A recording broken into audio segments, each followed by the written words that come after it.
आज हम योग के विषय में चर्चा करेंगे।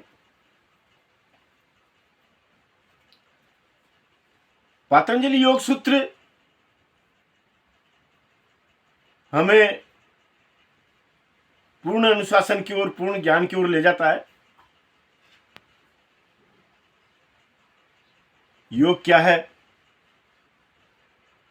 योग युज धातु से बना है। योग का मतलब है दो का मिलना, जुड़ना शब्द है। और आध्यात्मिकता में हमने इसे आत्मा से परमात्मा के मिलन के लिए योग कहा है। उनमें जो विधियां हैं आत्मा से परमात्मा के मिलन के लिए, उसके लिए समाधि कहा है। मित्रों, हमारी ये जिंदगी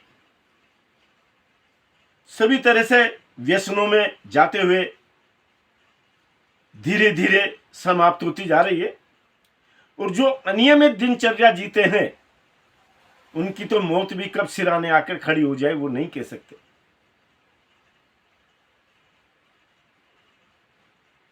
मित्रों,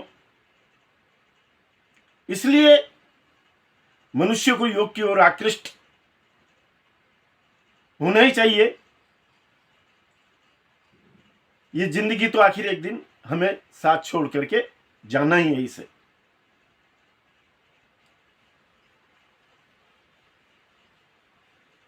जो हम वैराग्य की ओर चलना चाहते हैं उन्हें भी योग आवश्यक है।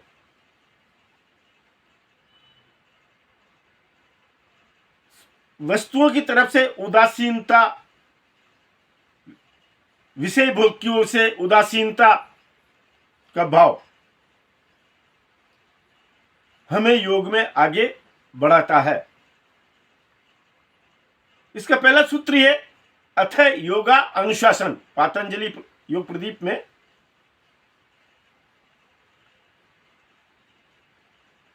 अथ मैंने अब,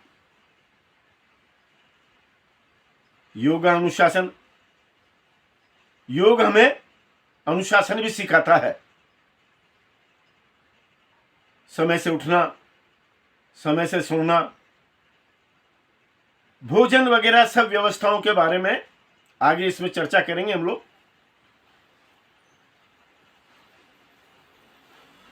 योग का मतलब यही है, आत्मा से परमात्मा का मिलन। उसमें जो विधियां काम में ली जाती है उसे समाधि कहते हैं। समाधि के पहले धारणा, ध्यान, समाधि, इसमें भी फिर कई विषय आएंगे। आप लोगों ने मित्रों ध्यान पर बैठना तो शुरू कर ही दिया होगा। इसके अलावा हम कोई भी प्रक्रिया को अपनाते हैं तो बंदरों की उछल कूद के अलावा कुछ नहीं है। व्यर्थ के निरर्थक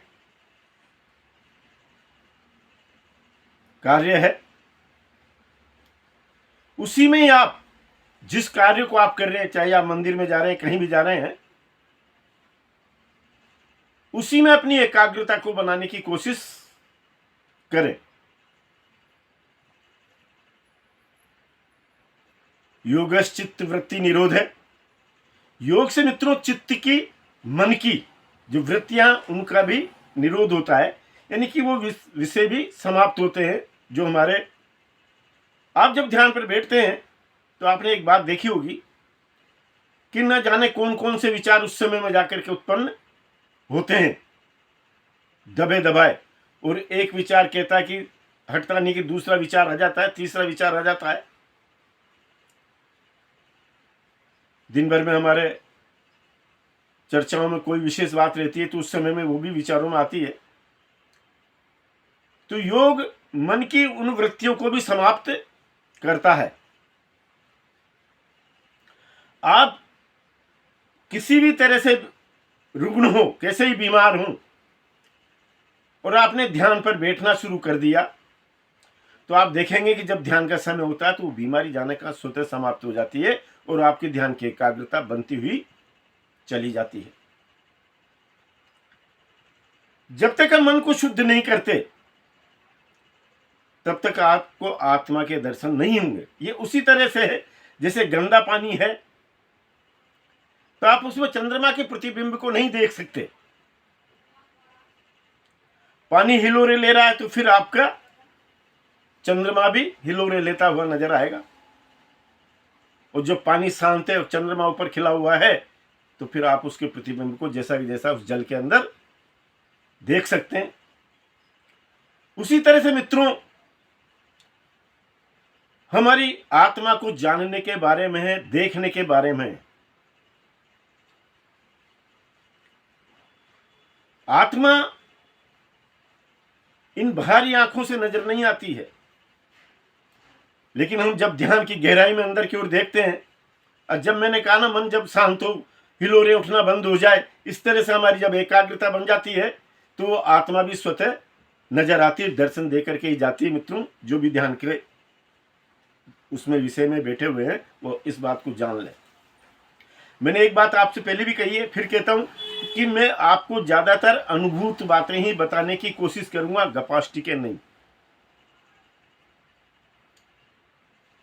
और जब मित्रों आत्मा के दर्शन हो जाते हैं, इससे जब हम ध्यान पर बैठते हैं तो कई ऐसी चीजें हमारे सामने आती हैं जिनकी हमने कल्पना भी नहीं की, और वो आकर के हमारे ध्यान को प्रगाढ़ करने की कोशिश करती हैं, उसकी तरफ लगाव बढ़ाती हैं। आज से ही आप ध्यान पर बैठना चालू करें, विषय आपके यहीं पर रह जाएंगे।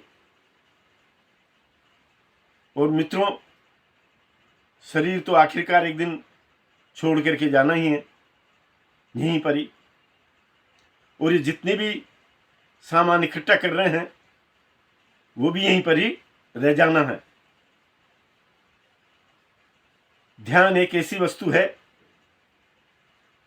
जो आपको आगे भी, अगले जन्म में भी आपकी ध्यान की एकाग्रता वहीं से चालू होगी जहां से इस जन्म के अंदर आपने छोड़ा है। आप जहां पर वहीं पर ही कुशलतापूर्वक रहें और अपने अंदर, शरीर के अंदर किसी भी तरह की बीमारी हो उसको मानसिक रूप से हटा दें कि कोई बीमारी मेरे उसमें अंदर नहीं है। प्राणायाम को लगाना चालू करें, शुरू करें, आसन लगाना शुरू करें। आप देखेंगे प्रथम दिन ही आप आसन और प्राणायाम लगाइए। मैं एक बात बता देता हूं आप लोगों के लिए, आप इसके लिए आपको योग्य गुरु से सीखना होगा। आपने चलते फिरते टीवी पर 2 आसन देख लिए, उन्हें लगा लिए या एक प्राणायाम लगा लिया तो वो बीमारी का कारण बढ़ भी सकता है, क्योंकि आप मालूम नहीं कि वो प्राणायाम उष्णता दे रहा है, शीतलता ला रहा है, यह क्या क्रिया कर रहा है शरीर के अंदर। इसलिए योग्य गुरुओं का सहारा लें। और मैं तो ये कहता हूं कि ऋषिकेश वगैरह कहीं पर अपने आश्रमों से जुड़ने की सोचें, ऐसा विचार करें। एकांत में 1 साल में 2-5 दिन के लिए अवश्य जाए और एकांत में मौन व्रत में अवश्य रहें। इससे आपकी ध्यान की एकाग्रता बढ़ेगी। आज इतना ही। नमस्कार।